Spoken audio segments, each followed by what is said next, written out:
Bastos ka! Ow! Ito ka!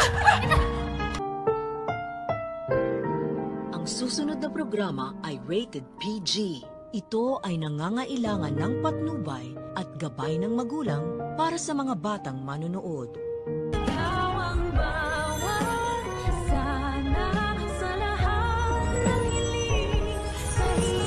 Anak, nakakasama mo na siya.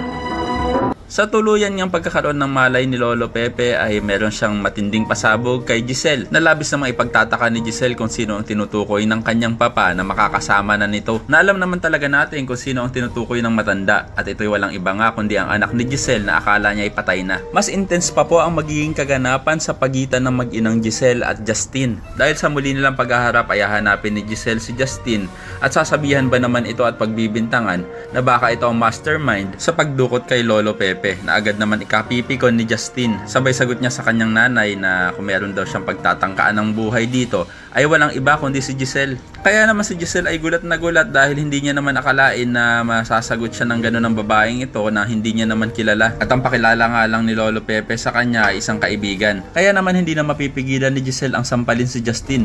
Pero hindi din naman papatalo si Justin at masasampal niya din ang babaeng pinamigay siya sa ibang tao. At makikilala na nga din natin ang guardian ni Justin na walang iba kundi si Tonton Gutierrez. At kung paano niya mababago ang buhay ni Giselle ay ang dapat natin abangan. Samantala, mukhang lumalala na talaga ang sitwasyon ni Lynette dahil unti-unti na nga siyang nalalagasan ng buhok. Kaya naman mapapayakap na lang siya sa kanyang asawang si Carlos dahil sa sobrang niyang pag-aalala.